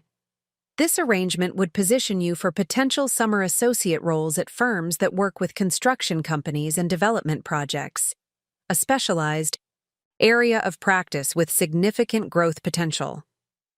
Claire's expression brightened further at this prospect. I could develop a niche expertise before even finishing law school. Exactly, I confirmed, deliberately reinforcing this positive interpretation of the necessary adjustment. Our parents exchanged glances, clearly relieved by the constructive turn in the conversation. Our father leaned forward, extending his hand toward Claire in a gesture of both gratitude and partnership. "This means a lot, sweetheart. Your flexibility helps save something I've spent my life building, something that has supported our family and dozens of others for decades." Claire accepted his hand with a nod, though her expression remained calculating rather than sentimental. "I'm being practical, Dad. If the company fails, Columbia becomes impossible anyway. This way, I maintain options." She turned back to me with newfound respect in her expression. "So what happens now? How do we implement this restructuring plan?" The question represented a significant shift in our family dynamic, Claire acknowledging my leadership role in this process rather than automatically deferring to our parents, or asserting her own primacy as she typically would. "I've prepared a sequenced implementation strategy," I explained, presenting the final document from my folder. "Beginning with formalizing my investment agreement, proceeding through debt restructuring negotiations, operational adjustments at the company, and culminating in revised personal financial arrangements, including your deferral communication, with Columbia." Claire nodded, studying the timeline with genuine interest. "This is impressively thorough. You really know what you're doing with this financial stuff, don't you?" The simple acknowledgement, so long withheld, carried unexpected emotional weight. Throughout our childhood and adolescence, Claire had consistently dismissed my academic achievements and analytical abilities as less significant than her more visible accomplishments. This small recognition felt like the first crack in a lifetime pattern of comparative invisibility. "Financial analysis and strategic planning are what I've been training for," I replied simply. "This situation happens to align with my specific expertise." Claire studied me with an appraising gaze that contained something new, not quite admiration perhaps, but genuine recognition. "Well," she said finally, "it seems the quiet sister might be the one saving our family after all." The observation wasn't delivered with particular warmth or affection, but it represented something far more significant than sentimentality. It was acknowledgement of capability and contribution from the person whose opinion had always defined value in our family system. As we concluded the discussion with tentative agreement on next steps, I realized that the financial crisis had catalyzed a fundamental realignment, not just of our family's resources, but of our internal hierarchy. The emergency had created space for my long-ignored abilities to be recognized, valued, and centralized in family decision-making. The transformation wasn't complete. Claire's cooperation remained pragmatic rather than enthusiastic, and old patterns wouldn't dissolve overnight. But for the first time in our family history, my voice wasn't just being heard. It was guiding our collective direction through troubled waters. The day after our family meeting, implementation of the restructuring plan began in earnest. I postponed my return flight to Philadelphia, extending my Thanksgiving break to oversee the critical initial phase. My academic advisor at Wharton readily approved the extension when I explained the situation as a hands-on financial restructuring practicum, transforming family crisis into educational opportunity. My father and I arrived at Bennett Construction headquarters early Monday morning. The modest two-story building with its faded sign and aging facade had always represented stability in my childhood, a place where my father disappeared each morning and returned from each evening, the mysterious source of our family's security. Now, seeing it through my newly professional lens, I noticed signs of deferred maintenance and cost-cutting measures that confirmed the financial strain revealed in the documents. "Ready for this?" my father asked as he parked in his reserved space near the entrance. "Yes," I replied, mentally reviewing my presentation materials and communication strategy. "How much have you told the management team about the situation?" "Just that we're implementing a comprehensive financial restructuring and that you'll be leading the strategic overview." He glanced at me, uncertainty briefly visible beneath his usual confidence. "They'll be surprised by your involvement, but they're good people. They'll listen." The management meeting was scheduled for 9 a.m. in the company's small conference room. As we entered, 5 people were already seated around the table. Richard Carson, the project manager who had been with the company for 20 years. Vivian Zhao, the operations director. Michael Sullivan, the senior estimator. Teresa Guzman, the office manager. And James Wilson, the site superintendent. Their expressions showed varying degrees of concern and curiosity as my father introduced. Most of you know my daughter Olivia," he began, standing at the head of the table while I arranged my materials. "What you may not know is that she's currently studying finance at Wharton and has extensive experience in financial analysis. She's been reviewing our company situation and has developed a comprehensive restructuring strategy that will guide us through the current challenges." I noted the subtle shifts in their expressions: surprise, skepticism, confusion. It was a familiar reaction to my unexpected expertise, one I had encountered repeatedly in academic and professional settings. Rather than addressing it directly, I opened with data, the universal language that transcended age and preconceptions.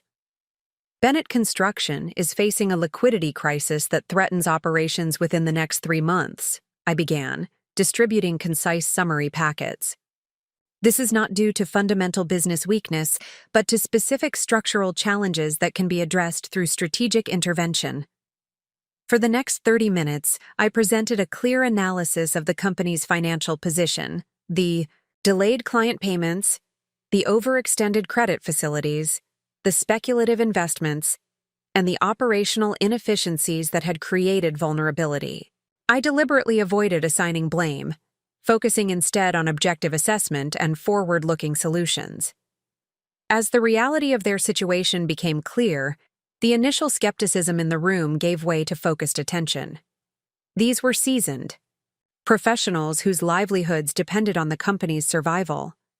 They quickly grasped both the severity of the crisis and the structured nature of the proposed solution. "The restructuring plan has 3 core components," I explained, advancing to the strategy section of my presentation.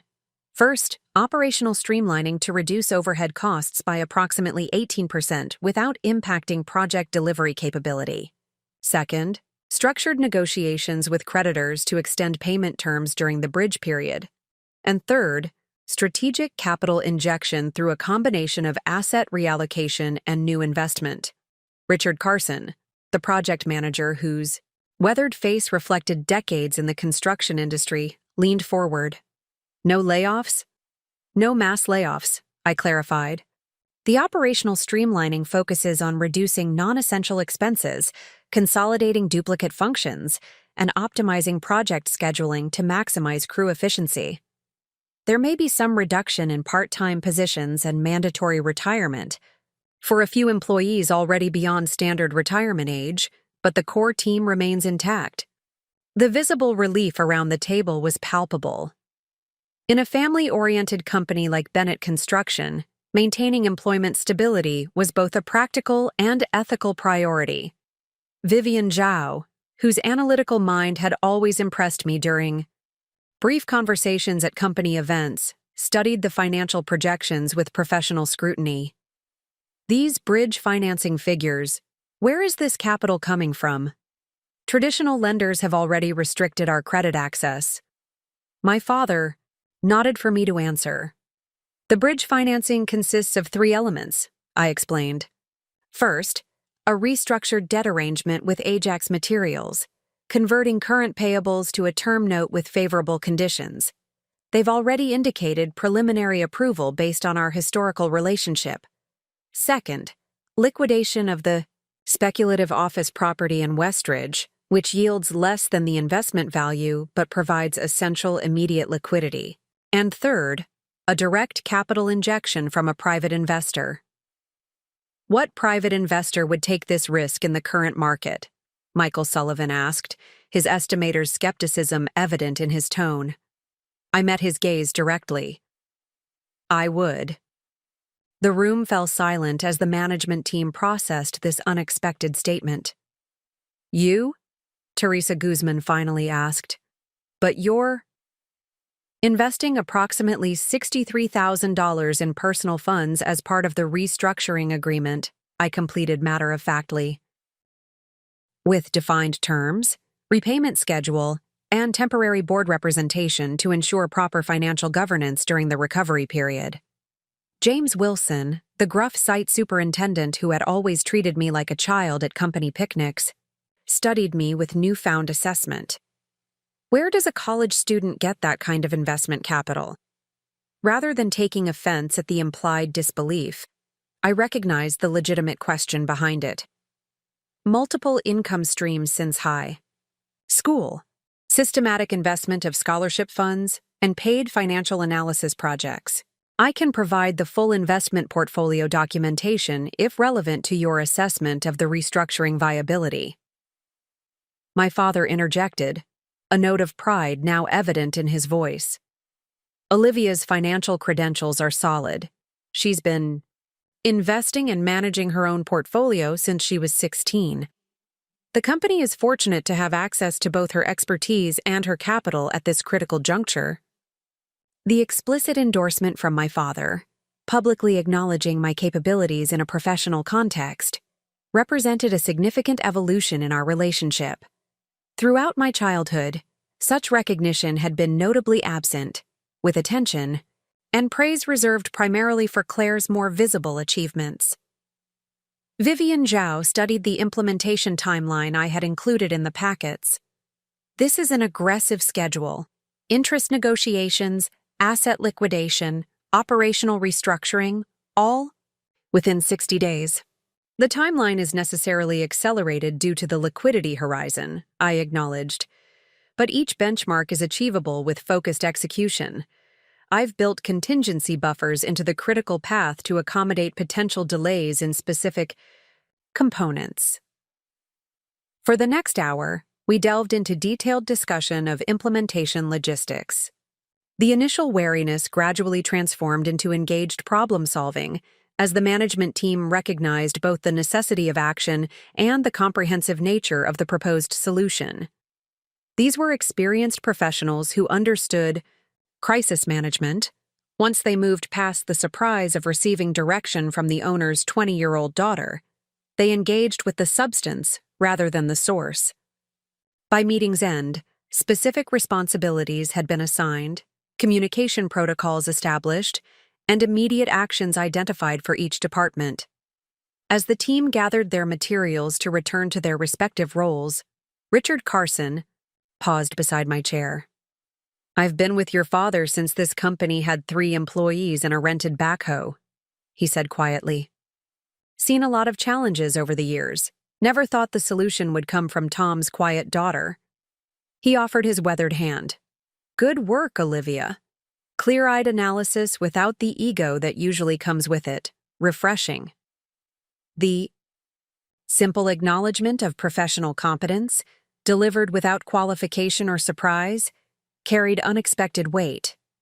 Throughout my academic and early professional experiences, recognition had often come with implicit asterisks, impressive, for your age, or surprising given your background.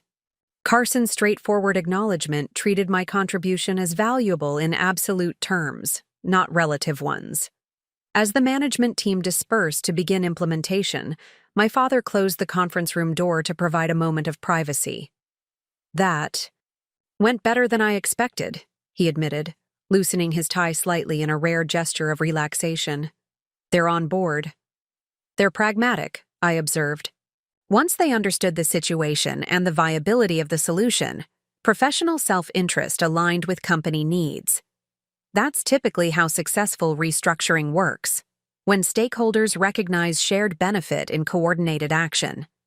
My father studied me with an expression I hadn't seen before, not just approval or gratitude, but genuine curiosity. Where did you learn to present like that? The confidence, the precision, the way you handled skeptical questions without becoming defensive? The question surprised me. Throughout my childhood, my father had shown limited interest in my academic development or professional preparation, focusing primarily on Claire's more visible achievements. Practice, I answered simply. Financial analysis presentations at Wharton are rigorous exercises. Professors interrupt with challenging questions. Peers critique both substance and delivery, and industry professionals evaluate real-world applicability. Emotional responses or defensive reactions result in automatic failure. They trained you well, he observed. They provided structure and feedback, I corrected gently. I trained myself through deliberate practice and systematic skill development. Something shifted in my father's expression, recognition perhaps of the self-directed determination that had shaped my capabilities without parental guidance or attention. The qualities he had often praised in Claire, persistence, drive, ambition, had manifested differently in me, but with equally significant results. I've missed a lot, haven't I? He asked quietly. While I was focused on your sister's achievements, you were building capabilities I didn't even know to look for. The acknowledgement of his selective attention was unexpected. Throughout my childhood, the disproportionate focus on Claire had been normalized, treated as natural rather than as a conscious choice with consequences. We all have different paths, I replied diplomatically, gathering my presentation materials. Mine happened to develop in areas that weren't highly visible within our family priorities. Until now, he noted, when those previously overlooked capabilities became essential. Life often works that way, I observed. Value becomes apparent when specific needs arise. My father reached for the door handle, then paused. Your mother and I have been talking about how we've distributed our attention over the years. It wasn't fair to you, Olivia. We realize that now. The direct acknowledgement of the family's unbalanced dynamics caught me off guard.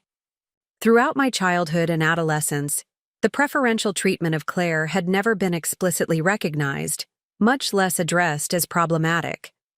I appreciate that recognition, I said carefully. But right now, our priority needs to be implementing this restructuring plan. Family dynamics can be addressed when Bennett construction is stabilized. He nodded, accepting my professional redirection. You're right, business first, but this conversation isn't over. As we exited the conference room to begin the day's implementation tasks, I reflected on the unexpected personal evolution accompanying the financial restructuring. The crisis that threatened the family business had simultaneously created space for long overdue recognition and realignment of family patterns. The following days established a new rhythm. Mornings began with implementation team meetings where progress was assessed and adjustments made to the restructuring timeline. Afternoons involved detailed work with specific departments, reviewing contracts with estimators, analyzing operational inefficiencies with Vivian Zhao, negotiating with suppliers alongside my father. I coordinated with Ajax Materials to structure a term note converting current payables to longer-term obligations, with reasonable interest. I initiated discussions with a commercial real estate broker regarding the Westridge property liquidation. I developed comprehensive financial documentation for creditor negotiations, creating transparency that fostered cooperation rather than adversarial positioning. Throughout this process, my father increasingly deferred to my financial judgment, while contributing his deep industry knowledge and established relationships. We developed an effective partnership that leveraged our complementary strengths, my analytical precision and his practical experience creating solutions neither could have achieved independently. By Friday afternoon, 5 days into the implementation process, We had secured preliminary agreements from key creditors, identified specific operational efficiencies representing 12% immediate cost reduction, and established a structured communication protocol with delayed payment clients that improved collection probability. As we reviewed the week's progress in my father's office that evening, he leaned back in his chair with visible relief. We might actually pull this off. The probability of successful restructuring has increased from approximately 65% to 82% based on this week's achievements, I confirmed, updating my projection models with the latest data. The critical path now depends primarily on the Westridge property liquidation timeline. My father shook his head slightly, a small smile playing at the corners of his mouth. You really do think in percentages and probabilities, don't you? It's more useful than subjective assessments, I replied. Quantification allows for precise tracking and adjustment.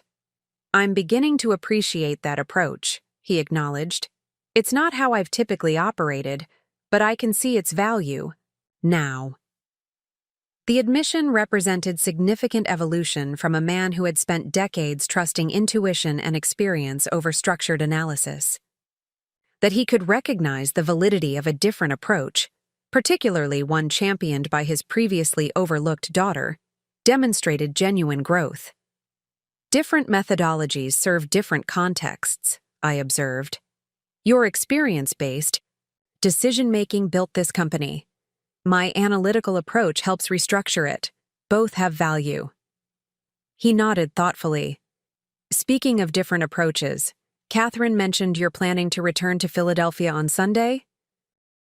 Yes, I've arranged to complete this week's assignments remotely, but I need to be physically present for next week's requirements. The implementation plan includes detailed coordination protocols that allow me to maintain oversight from campus, while local execution continues here. Always 3 steps ahead, my father noted with what sounded like genuine admiration.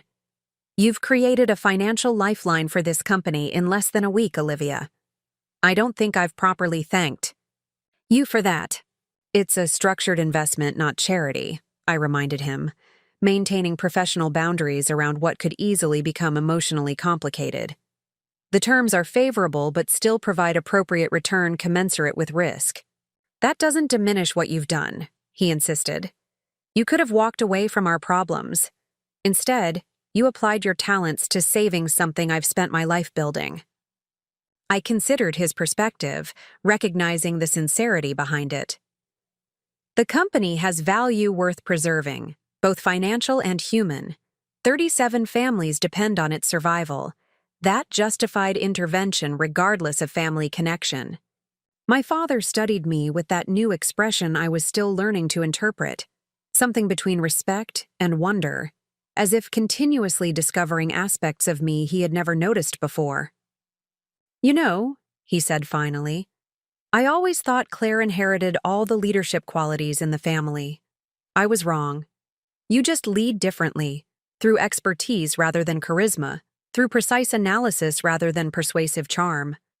The observation captured something fundamental about our different paths. Claire had always commanded attention through presence and personality, while I had developed influence through capability and results. Neither approach was inherently superior, but our family system had consistently valued and reinforced the former while overlooking the latter. Different contexts require different leadership styles, I noted. Claire excels in high-visibility roles where personal connection drives outcomes.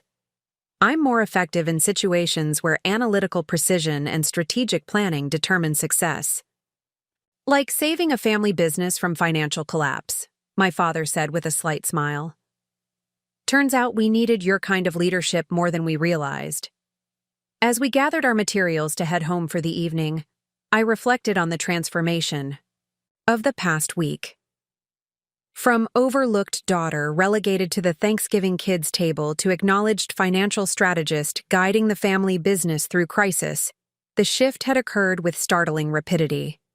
Yet the most significant change wasn't in my external role, but in the family's perception. their newfound ability to see capabilities that had been present but invisible within the particular value system that had shaped our shared history. My return to Wharton after Thanksgiving break carried a strange duality. On campus, I was the same finance student I had always been, attending lectures, completing assignments, participating in study groups. But something fundamental had shifted in my internal landscape. The week at Bennett Construction had transformed. Abstract classroom principles into lived experience, turning theoretical knowledge into practical application with real consequences. Professor Hargrove noticed the change immediately during our advanced corporate finance seminar. As students presented case analyses of struggling businesses, I found myself interjecting with insights drawn from first-hand experience. The model assumes rational creditor behavior, I pointed out during one presentation. But in practice, creditors often respond emotionally to liquidity announcements. A phased disclosure strategy typically yields more favorable negotiating positions than simultaneous notification. Professor Hargrove raised an eyebrow. That's an insightful observation, Ms. Bennett. Based on recent restructuring experience, I replied simply, not elaborating on the personal nature of that experience. After class, he asked me to stay behind. Your contributions today showed a depth of understanding I don't typically see in undergraduates, he noted, leaning against his desk. Like you've actually implemented these strategies rather than just studied them. I've had the opportunity to apply theoretical concepts in a practical context, I acknowledged. He studied me with professional curiosity. The Wharton Practicum. Placements haven't started yet. Are you doing independent consulting work? I hesitated, considering how to characterize my involvement with Bennett Construction. I'm leading a comprehensive financial restructuring for a mid-sized construction company, debt renegotiation, operational streamlining, and strategic capital injection. The implementation began over Thanksgiving break and continues remotely. His eyebrows rose in evident surprise. That's substantial responsibility for someone still completing their undergraduate degree. How did you secure this engagement? Family connection, I admitted. But the engagement is structured as a formal professional arrangement with defined terms and governance parameters. Understanding dawned in his expression. Ah, family business? I nodded, not elaborating further. Well, he said after a thoughtful pause, I'd be interested in hearing more about this project as it progresses. In fact, it might make an excellent basis for your senior thesis, a case study in practical financial restructuring with primary source documentation and implementation oversight. The suggestion caught me by surprise. I'd been planning a more conventional thesis on quantitative analysis of market inefficiencies, a topic that aligned with my academic interests but lacked the distinctive qualities that make exceptional research stand out. That's worth considering, I replied, though it would require maintaining professional boundaries around confidential business information. Of course, he agreed readily. But the methodological approach and outcome metrics could provide valuable insights without compromising specific details. He reached for a folder on his desk. If you're interested, I could serve as your thesis advisor for this project. It aligns with my research on practical applications of financial theory in distressed business contexts. Professor Hargrove's offer represented significant academic recognition. As one of Wharton's most respected finance faculty, his mentorship was highly sought after, typically reserved for students pursuing doctoral studies or exceptional research projects. I'd appreciate that opportunity, I said, genuinely gratified by his interest. The project presents unique challenges at the intersection of financial theory and practical implementation. Exactly why it's valuable, he confirmed. Theory, without application, remains abstract. The most meaningful financial work happens when rigorous analysis meets real-world constraints. He handed me a formal advisorship agreement. Complete this when you're ready to commit to the direction. In the meantime, Keep detailed notes on your methodology and decision frameworks. Those process elements often provide the most valuable insights in retrospective analysis. As I left his office, I reflected on the unexpected academic opportunity emerging from the family crisis. The restructuring project that had begun as an emergency intervention was evolving into a professional and academic inflection point, a case study that could distinguish my early career trajectory in meaningful ways. That evening, I organized a secure digital repository for the ongoing Bennett construction restructuring documentation, creating both a practical management system and a foundation for potential thesis research. As I worked, my phone rang with a call from my father, our scheduled bi-weekly update on implementation progress. "How are things proceeding with Ajax Materials?" I asked after initial greetings. "Better than expected," he replied, and I could hear the relief in his voice. "They've accepted the restructured payment terms with only minor modifications to the interest calculation. Vivian is finalizing the documentation tomorrow." "Excellent. That stabilizes one of our critical vendor relationships. What about the West Ridge property?" "Two potential buyers conducted site visits yesterday. The commercial broker believes we'll have preliminary offers by next Tuesday, likely below our investment, but within the projected recovery range you modeled." I made notes in my tracking spreadsheet, updating the probability calculations for each component of the restructuring plan. "And operational streamlining?" "We've implemented the first phase reductions, approximately 11% overhead savings without impacting core project delivery capabilities. The team has been remarkably cooperative once they understood the alternatives." Our conversation continued with this efficient exchange of updates and adjustments, the professional rhythm now established, between us creating a foundation of mutual respect that had never existed during my childhood. My father treated my questions and suggestions with genuine consideration, acknowledging my financial expertise while contributing his practical industry knowledge. "There's something else you should know," he added as our business discussion concluded. "Claire has been helping at the office this week." This unexpected development caught me by surprise. "Claire? In what capacity?" "She's been reviewing client contracts and helping Teresa organize the administrative restructuring. Her communication skills and legal perspective have actually been quite valuable." I processed this information with mixed emotions.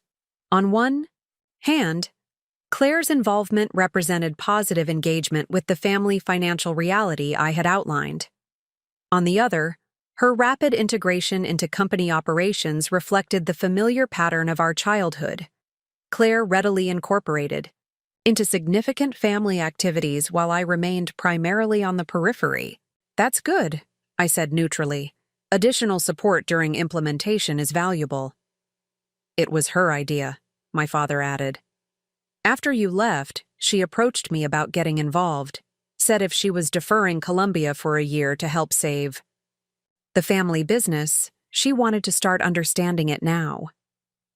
This clarification shed different light on Claire's involvement, not privileged inclusion, but proactive engagement with the new reality our family faced. Perhaps the restructuring was catalyzing evolution in my sister as well. "Is she there now?" I asked, curiosity overcoming my usual reserve. "Yes, actually. Do you want to speak with her?" Before I could formulate a response, I heard movement on the line, followed by my sister's voice. "Olivia, Dad says you're checking in on the restructuring progress." Her tone held none of the competitive edge that often characterized our interactions, just straightforward professional engagement. "Yes, things seem to be proceeding according to projections." "More or less," Claire confirmed. "Though I've been reviewing these client contracts, and there are some concerning liability clauses in the Meridian Plaza agreement that weren't flagged in the original assessment." I straightened in my chair, immediately alert to potential complications. "In our restructuring timeline, what kind of liability issues?" "Penalty provisions for construction delays that could trigger regardless of causation, even city permitting delays outside our control, and liquidated damages calculations that compound weekly rather than monthly. Her identification of these specific legal vulnerabilities demonstrated both attention to detail and relevant application of her pre-law background, qualities I had known Claire possessed but had rarely seen directed toward family business matters. That could significantly impact our financial projections if the Meridian timeline slips, I acknowledged. Can the contract be amended at this stage? I'm drafting proposed revisions now, Claire replied. The project hasn't broken ground yet, so there's still room for negotiation. I've identified precedent cases that support our position on equitable risk distribution. I found myself genuinely impressed by her proactive approach and relevant expertise. That's excellent work, Claire. If you can send me the contract and your proposed revisions, I'll update the financial models to reflect both current risk exposure and potential improvement scenarios. Already compiled them, she said, and I could hear the satisfaction in her voice. I'll email everything tonight. Dad set me up with secure access to the project server. The ease of this professional exchange stood in stark contrast to our typical sibling interactions, which had historically been characterized by competition rather than collaboration. Something had shifted in our dynamic. Perhaps Claire's recognition of my financial expertise had created space for her to contribute her own complementary capabilities without the usual comparative framework. Thank you, I said sincerely. Your legal perspective adds significant value to the implementation process. Well, she replied with a touch of her characteristic confidence, if I'm going to be part of saving this company, I might as well apply what I'm good at. Besides, it's actually interesting work. I'm learning things about contract law that will definitely help at Columbia next year. Her framing maintained her future at Columbia as a certainty rather than a contingency, but her willingness to engage meaningfully with current company needs represented significant progress from her initial resistance. Up next, you've got 2 more standout stories right on your screen. If this one hit the mark, you won't want to pass these up. Just click and check them out. And don't forget to subscribe and turn on the notification bell so you don't miss any upload from us.